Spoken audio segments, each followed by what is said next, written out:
The number one way that you can elevate your game in the kitchen, in the home kitchen, is to start making stocks and broths at home, and especially with your wild game, with all the little bits and bones, etc., that normally get left in the bush for the coyotes. This is the beauty of getting good at working with whatever you got in the kitchen. You make what you want. You know, I don't pick up a thing in a can and like be dictated to what I want.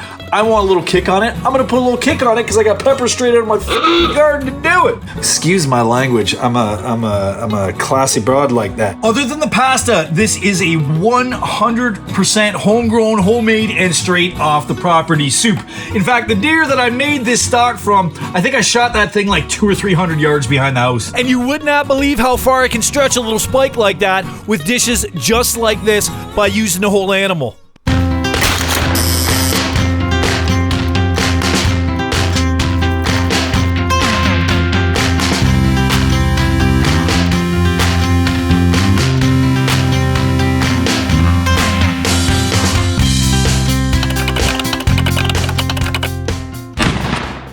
So I'm just thawing some tasty homemade venison stock, all right? And I'm gonna be making a really quick and easy fall soup. I'm gonna show you that step by step as I go along, but I thought this was also a really great time to talk to deer hunters for a second. So deer hunters, let's talk about using the whole animal. Let's talk about nose to tail for a second, because I think for most hunters and most people, I think in general, think of deer hunting as a meat thing, which it really primarily is, but it's also about all the other things that you can get out of that resource, okay? And if there's one thing you're gonna hear me repeat on this channel over and over again, like I've said probably 100 times on my Instagram, the number one way that you can elevate your game in the kitchen, in the home kitchen, is to start making stocks and broths at home, and especially with your wild game, with all the little bits and bones, etc., that normally get left in the bush for the coyotes.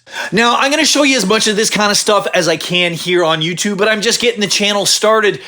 So there's not gonna be a lot for this year. I'm just really just doing recipes right now. So if you wanna use the bones of your deer, for example, to make a stock just like this, go snoop around on my Instagram, Stevie_fun, for just like here on YouTube.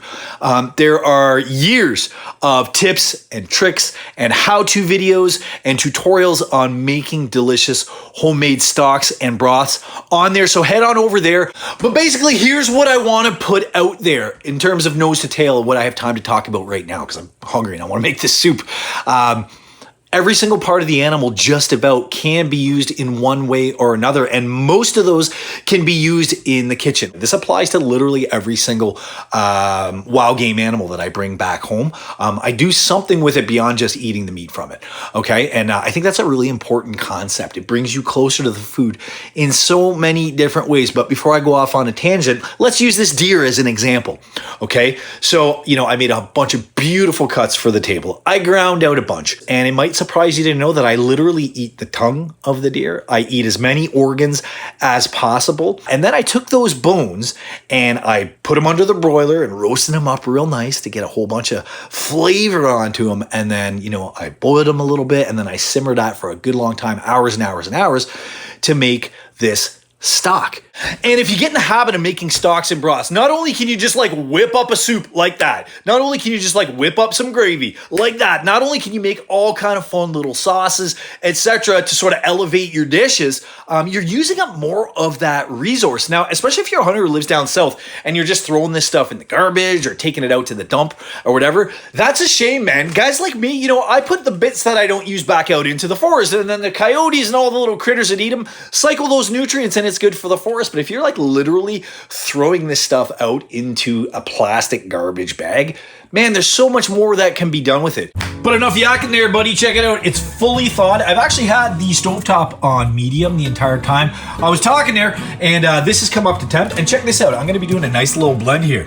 These were fresh tomatoes right off the vine, pureed out of last year's garden, late tomato salt only, 2 cups. So let me think about that. I've got 6 cups of stock, and it's already starting to smell really good. 2 cups of tomato, yeah, about a quarter tomato. That's a great ratio. And let's get to chopping some veg and making this soup. All right, let's dump that bad boy in there if I can get it out. Hold on, I might have to break it a little bit. Yeah, that's fine. I should note there's a little salt apparently in this preserved tomato. So I'm gonna take note of that. All the stock was unsalted. I make both. I make salted and unsalted. But generally, you don't wanna be adding a bunch of salt till kind of the end, till you have your final volume. But we're gonna just be very conscious of that. Look, I'm rinsing out all the last little bits of that tasty homegrown tomato. Okay, now I'm gonna rinse that bag. And here's an eco tip for you.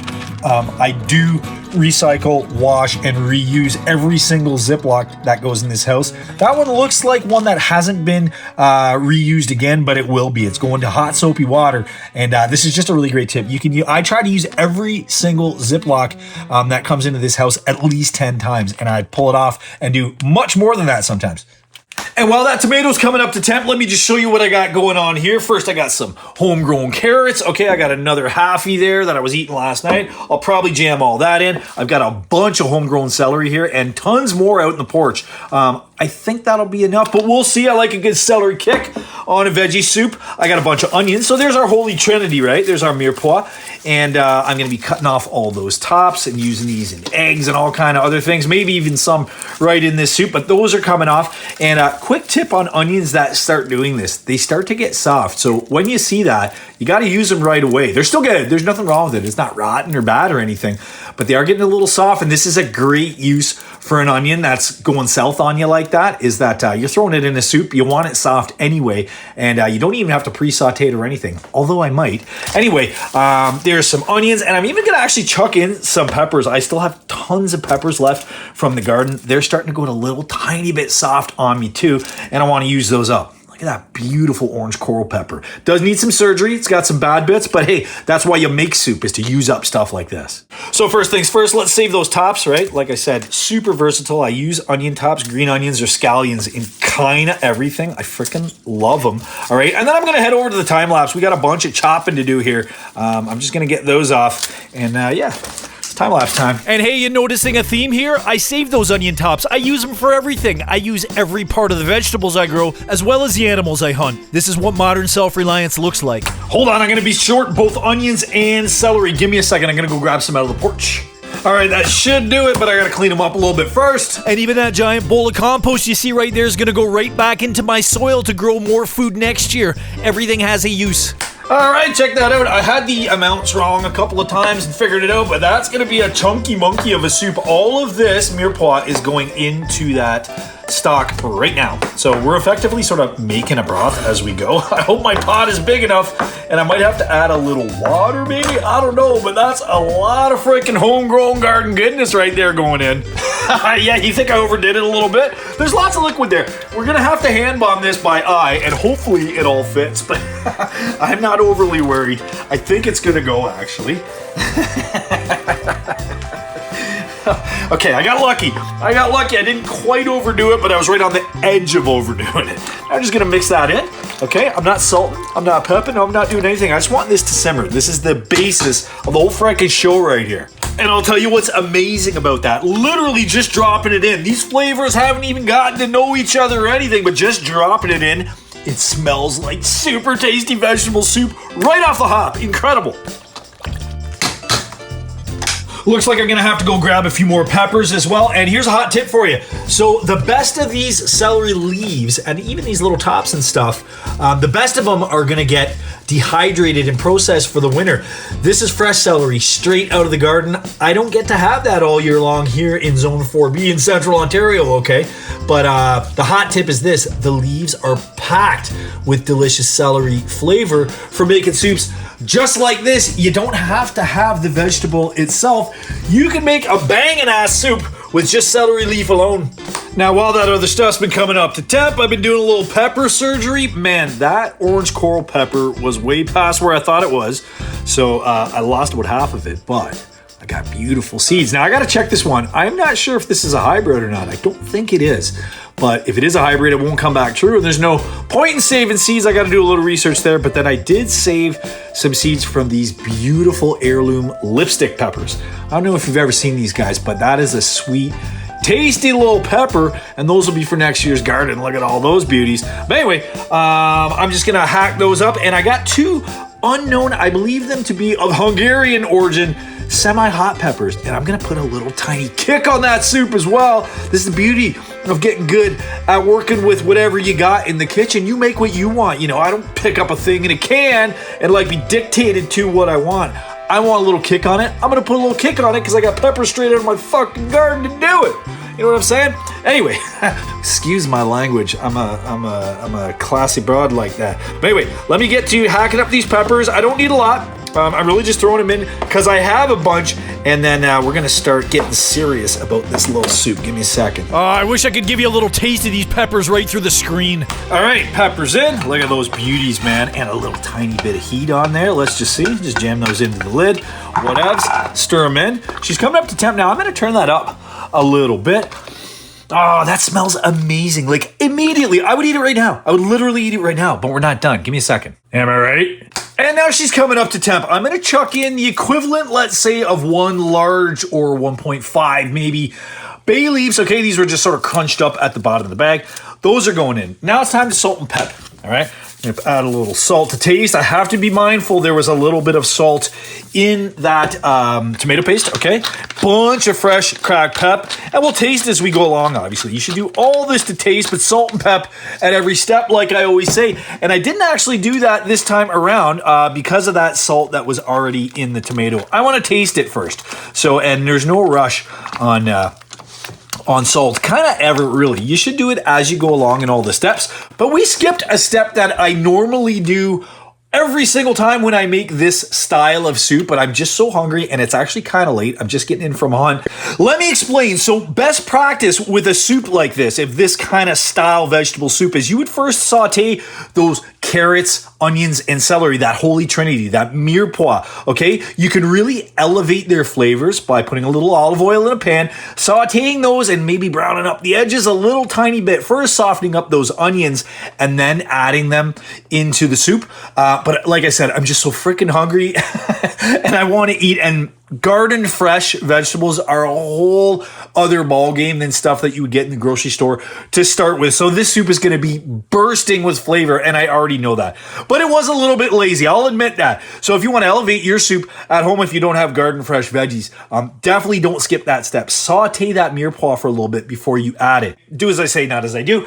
Let's move forward here. Check out this silver thyme straight out of the garden. I'm going to put a little pinch of thyme in there.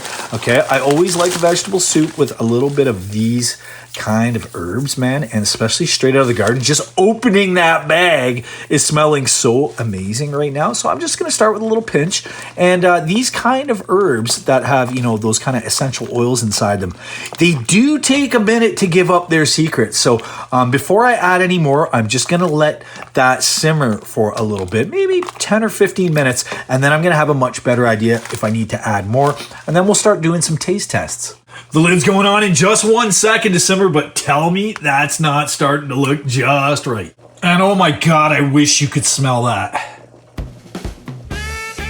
And while those flavors are getting to know each other, let's just take a quick second to appreciate all this beautiful stuff headed out into the compost. Like, composting is my love language, man. Look at that. Like, I want to eat half of that stuff, but it's going right back into my soil, and it's such an important part of the whole nutrient cycling system here. And you know what? What the hell? Come on out with me. I'm going to go dump that stuff and grab some greens for my soup anyway. Want to see where these things end up? I'll show you where these things end up. They end up right where we're growing food next year. I don't know if you'll be able to see anything with my stupid little headlamp here, but I've got 2 compost beds here. They're actually beds that I grow food in, and I refer to them as no rules compost beds. I'll get into that more later. I'll do some freaking how-tos and all this stuff on composting. Again, head over to my Instagram. There's millions of freaking videos on there about all these subjects, but that stuff just gets broken down. This bed here, this no rules compost bed, that's got kale and did a bunch of squashes and other stuff, even tomatoes in it, and this beautiful mullein. Hey, look at that guy. Took 3 years to build this way, and it produces like crazy. Yeah, let's go grab some greens. How about some nice lacinato kale, some greens for that soup? That might just be the bee's knees right there. And let's figure out how the hell I'm doing this one-handed. We'll just drop them, chop them, drop them, pick them up. There you go. Maybe that guy. Yeah, tons. Beautiful. Hey, one more. Why not? Yeah, right on. That should be plenty. Oh man, and you know, I'm just thinking I could have grabbed some fresh parsley, but I don't feel like it. I'm too hungry. It's gonna have to do next time. But hold on, stop the presses. I'll tell you what I'm not forgetting is these garlic scapes. I need garlic in this soup, and these are some of my last little scapes from the summertime. I'll give you a few tips on these guys if you're not familiar with garlic scapes, if you're not a gardener. They're the top of the garlic plant. It's where it wants to make a flower, like all other plants. That's how it reproduces, or most other plants, let's say. But they taste great. They taste just like garlic. They're not quite as strong as the cloves, so you got to use more of them. But trust me, I'm putting a bunch in, and they're going to be just right for this little soup, man. Hang on, you know what? I'm putting even more. Because why? Because of science. The science of deliciousness. You can't have too much garlic, okay, in most things. Especially a beautiful little soup like that with a little venison stock tomato base. Look out, dude. And now I'm going to pull that heat back down, simmer a little longer, but I am getting so hungry. I don't know if I can wait, man. And speaking of time and waiting, I was going to beef up this little soup with some nice organic penne noodles, but I don't know if I got it in me, man. I'm going to start chewing off my own arm soon. All right, I talked myself into it. I can't skimp on everything. I already skipped the saute on the mirepoix, etc. You know, I got to kind of do it semi-right at least. Let's throw those noodles in, you know. We'll wait that little bit of extra time. Well, I could probably take a few more. All right, I think that's actually pretty good right there. Yes, ma'am. Look how chunky that's getting already, and that pasta hasn't even blown up, and I still got to chop in this kale. And FYI, guys, kale is actually good. It's not just for rabbits and vegans. So just had a little taste. It needs a little more salt and a lot more pep, but I do want to get these greens in while I'm thinking of it, so I'm just going to cut those up right in there. And I probably took too many out of the garden, but I'll make a nice side salad or something with the rest. Let's get those in, get them wilted down. And this is the kind of thing you want to do at the end. You don't want them to be like mushy and gross, right? And we're getting close. One more salt. Taste it again in a minute. One more pep. A lot more pep, I said. I like a lot of fresh cracked pep. Okay, start there anyway. And then we're gonna let them get to know each other. Just had another taste. You know what this needs? Another pinch of thyme, and I'm actually gonna put a clove of garlic in there. The scapes didn't quite get it there. And you know what? We're going hog wild. I'm putting 2 cloves of fresh homegrown garlic in there into the press. We're putting those in. Oh, let's get all the juice in first. Ah, that's nice, man. Okay. A little bit of garlic. Yeah, those scapes didn't quite cut it. And those noodles are getting close. This first round, the first bowl I eat off, this is gonna have a serious garlic kick, right? But I'll be eating this for days. That'll mellow over time, but I'm gonna be very, very happy with that, trust me. Taste and checking as I go along. Another little pinch of thyme. I want more black pepper for sure, and I'm actually gonna give it 1 more pinch of salt. I'm sitting over this thing drooling. And I couldn't help myself. I had to run out to the garden and chop some fresh parsley. I gotta put a little bit on top, right? Oh my God, I'm so close. I can already taste it. How about a little fresh chopped parsley on top? Okay, nothing to that. And it's dinner time. Other than the pasta, this is a 100% homegrown, homemade, and straight off the property soup. In fact, the deer that I made this stock from, I think I shot that thing like 200 or 300 yards behind the house. And here's what I can tell you, even though I skipped the saute on the mirepoix, this is gonna be the best homemade soup I ever had in my life in this moment, because I'm starving, it's bursting with homegrown flavor, and I actually couldn't give a shit. Guys, thanks for checking out this recipe. I hope you enjoyed that. I hope you learned something new. I hope I gave you some food for thought, pun intended, about food waste, and I hope I gave you at least one new idea of something different you can do with your deer. Oh my God. It tastes like home. It tastes like home cooking. It is so delicious. It's got a little kick on it. And here's the last thing I'm going to tell you. I mean, at least 2 bowls of this. And I may even lick both bowls. Thanks for watching the video all the way to the end, guys. Subscribe to the channel if you haven't already. I'm just getting it started. Chuck a like up on here if you did enjoy the video. Drop a comment down below and let me know what you thought. See you next week. Cheers.